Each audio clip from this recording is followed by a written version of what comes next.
and right. May makita lang korupsyon dito, korupsyon. Magandang issue kasi yan kasi eleksyon. Hindi naman kaalam masyado o walang alam. Hindi ninyo alam ang proseso. Now you see the light of day. At the first instance you have said, the Senate is not a criminal investigation body. If we're looking for graft, hindi dyan sa ombudsman. It's the prosecutors who will pour over the documents and they will tell you that there is a good case to file in court. Otherwise, sabihin sa iyo, i-dismiss natin yan kasi walang ebidensya. But there are some people who keep on hammering that is free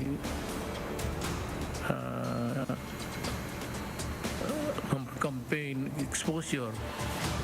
Pero sinabi ko sa inyo, alam ko na mga tao na may dalawa ang muka dito sa ating gobyerno.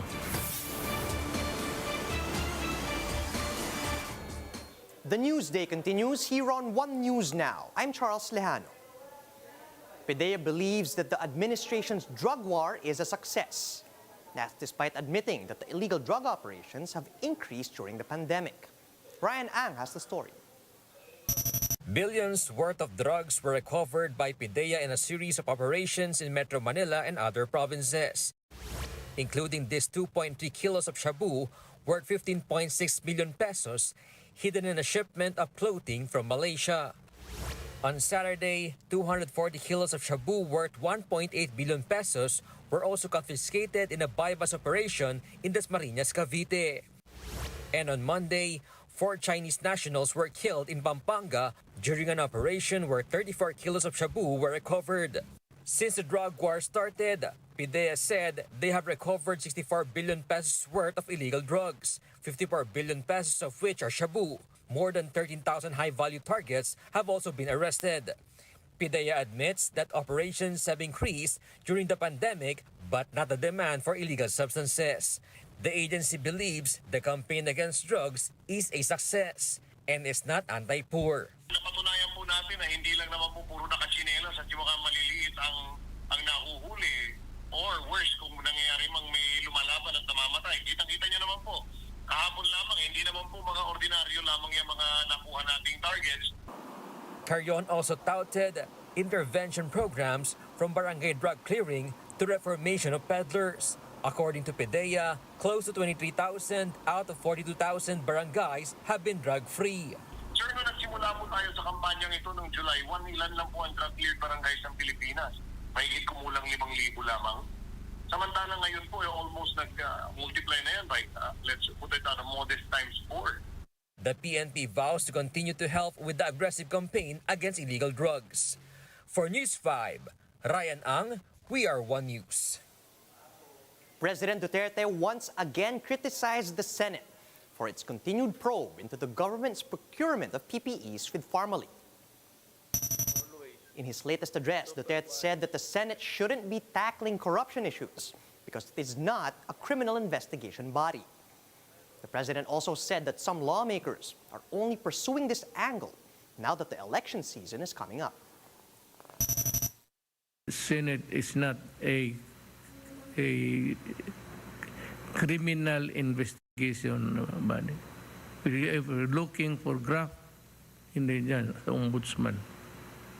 It's the prosecutors who will pour over the documents and they will tell you that there is a good case to file in court. Otherwise, sabihin sa iyo, i-dismiss natin yan kasi walang ebidensya. But there are some people who keep on hammering that is free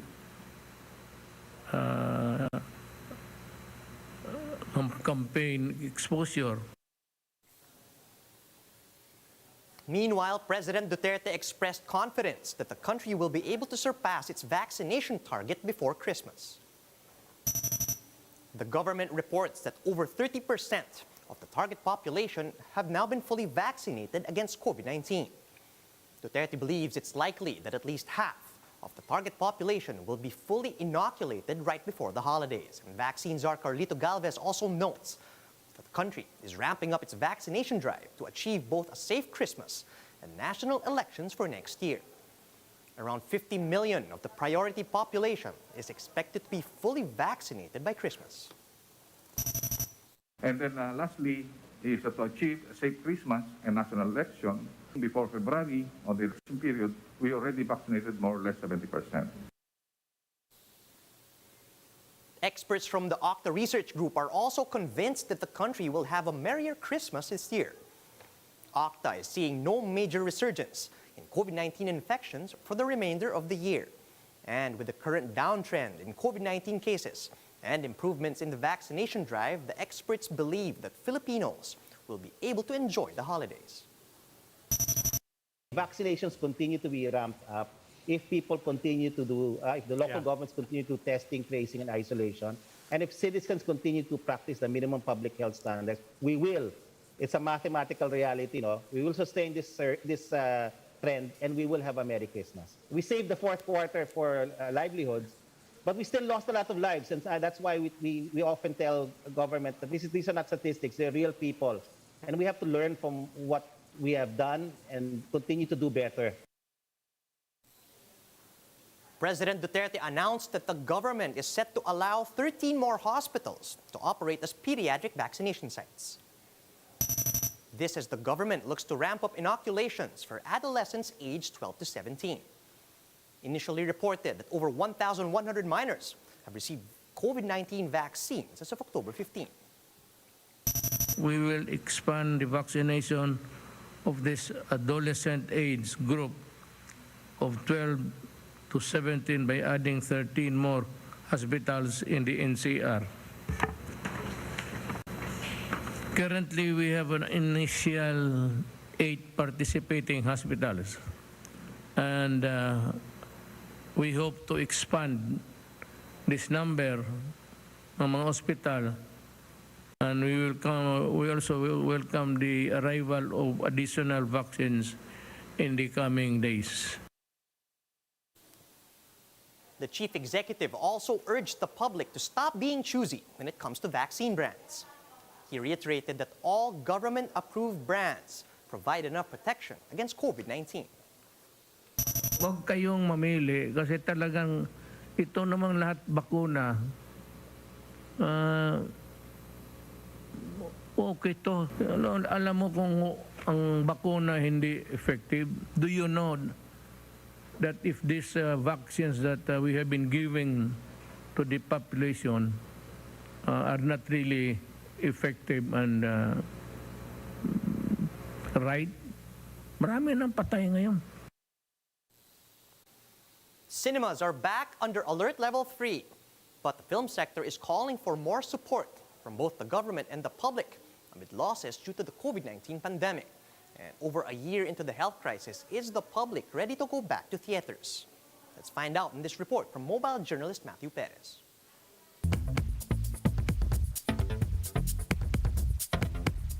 Heavily battered by the pandemic, the country's film industry gets a new lease as cinemas reopen under Alert Level 3.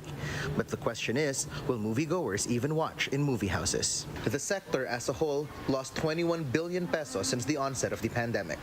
Producers alone had 16 billion pesos in losses, while 760,000 industry workers were affected. Grabe talaga ang kailangang mga efforts na gawin to get the industry back on track, from starting to produce new films again, to screening of all the films na hold sa pagpapalabas. Online streaming has been the main avenue for films nowadays, but filmmakers earn more through the big screen. Thing is, the reopening of cinemas is limited to 30%. Baga, may manood na isa, kita yun. Yes, pero ito, nagbibigay talaga ng value, no? Ang isang streamer kung magkanong halaga ng pelikula mo. But are people ready to go back to movie houses? Siyempre, iba pa rin ang sa cinema kasi masarap manood ng sine kaysa bahay lang. I will definitely support the film industry. Again, provided that all of the health protocols are met. Siguro sa ngayon, hindi muna.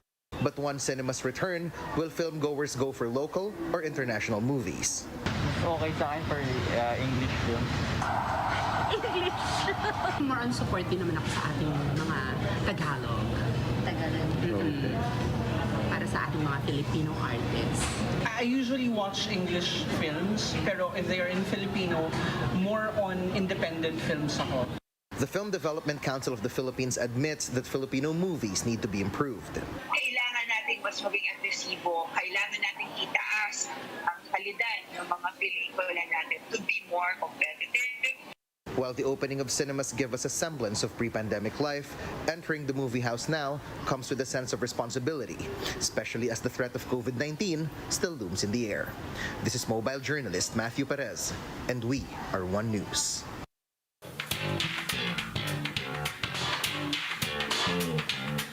In entertainment news, actor Aljur Abrenica finally breaks his silence over his split with Kylie Padilla.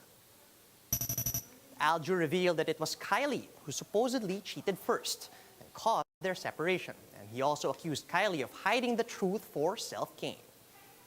Earlier, Kylie's father, Robin Padilla, told the media that it was Aljur who had a third party that eventually caused the breakup.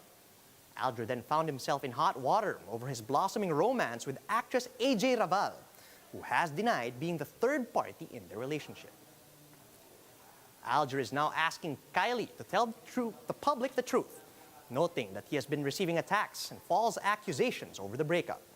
And he also tells Kylie to set the record straight and to take the blame not for him, but at least for their children. Here's a quick look at some of today's headlines.